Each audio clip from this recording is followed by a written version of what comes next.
this series had me rooting for the killer. Hey everybody, welcome to my channel. If you're new here, welcome. If you're coming back again, welcome back. Great to see you. Today we're talking about You. Not you, but you. I mean, not you, but you. Not you, you. You, the Netflix series. Today we're talking about You. Now, today we're talking about season number 1, actually. I did a poll on my Instagram, and it turns out people want to talk about each individual season rather than it as a whole. So let's talk about season number 1.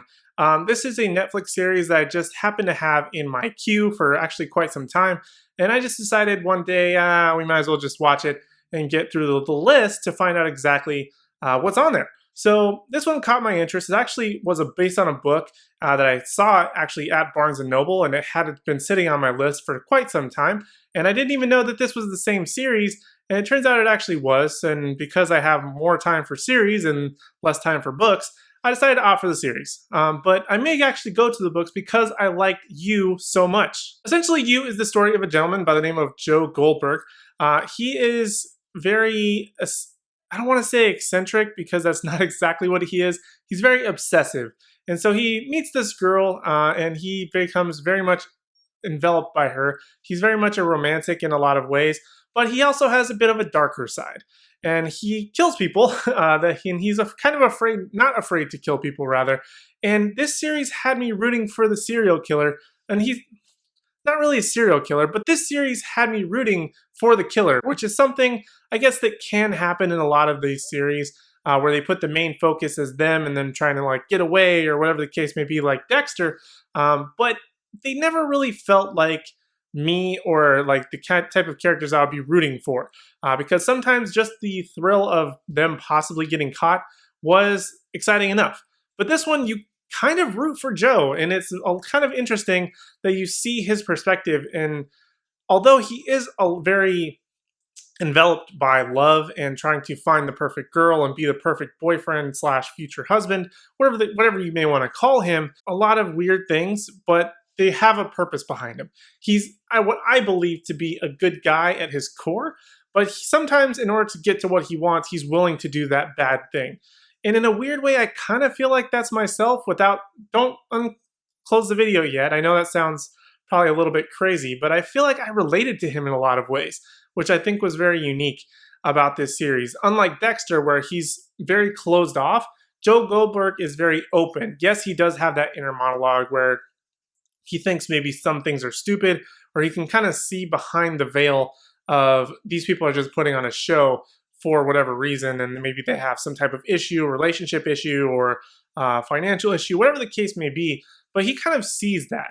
And he doesn't necessarily ignore it all the time, but he most often does, as he mainly focuses on himself and sort of finding that love of his life. So this season was very driven by that in terms of what he wanted. He wanted to be that, but he was willing to take the bad people, more or less, out of the main character woman's way, by the name of Beck, get everybody bad out of the way to be able to get her to focus into not only loving him, but becoming a better person overall and be able to enjoy life rather than feeling bogged down by a lot of the people that were bringing her down.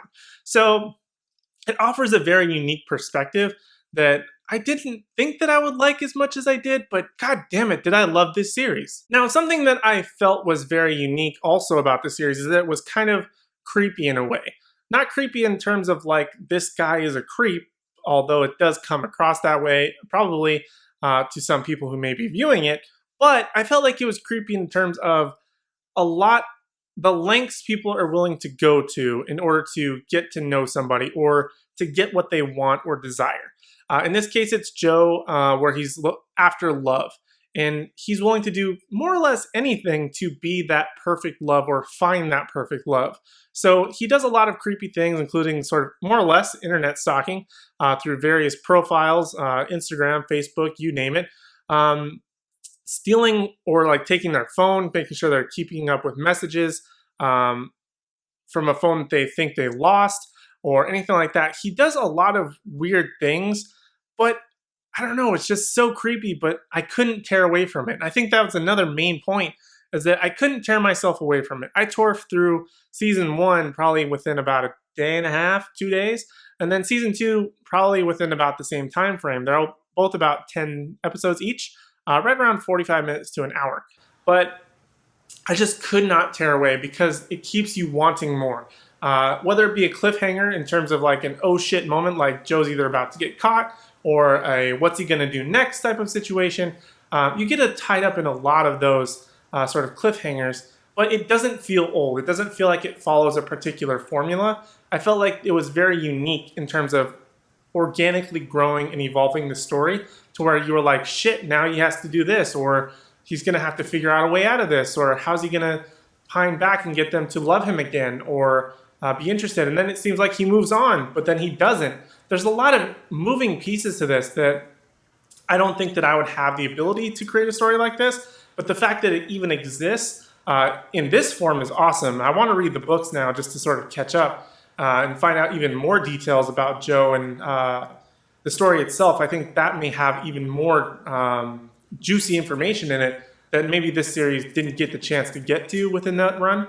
So I'm definitely interested in checking out the books, but I just could not tear myself away from it. And I felt so compelled. And the fact that I have to wait till 2021 to see even season 3, that even makes me want to get into the books more so I can go back to not only the stuff that I've seen, but maybe there's going to be books in the future that are going to come out before that season 3. A lot of opportunities here. So if you're into reading, might as well join up and watch the series as well as read a book. I mean, why not?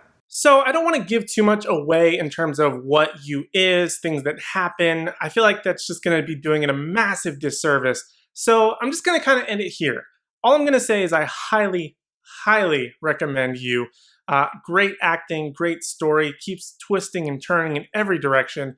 I'm probably going to watch it again just because I had that much enjoyment out of it.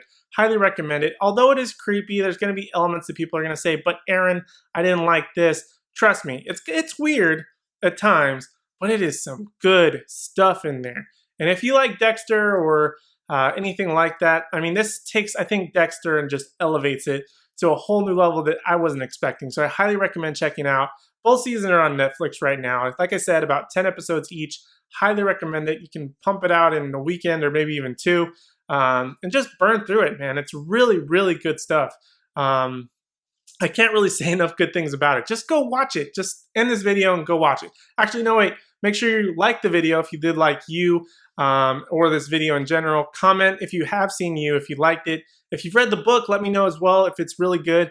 I definitely want to check that out. Make sure you're subscribed also because not only am I going to be having another episode of this series where I'm talking about You, talking about season number 2. That's upcoming. Also have my Cinematically Late series, which comes out every single Thursday.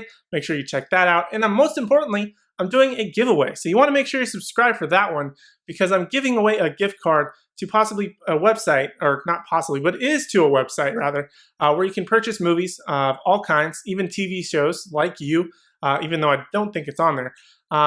Various TV series, movies, things like that. From hdmoviecodes.com. I'll leave a link to the video up here in the corner where you can check out that giveaway and some awesome things that I'm trying to do to be able to show my appreciation for my subscribers once we get to 300, which I'm hoping to do by the end of the year. So make sure you share this video. Make sure your friends get subscribed as well so you can get them or even you a chance to be able to win that gift card. Other than that, those are my thoughts on You season number 1. Make sure you look out for episode number 2 or video number 2 where I talk about season 2. Thank you guys so much for watching, and I hope to see you in the next one.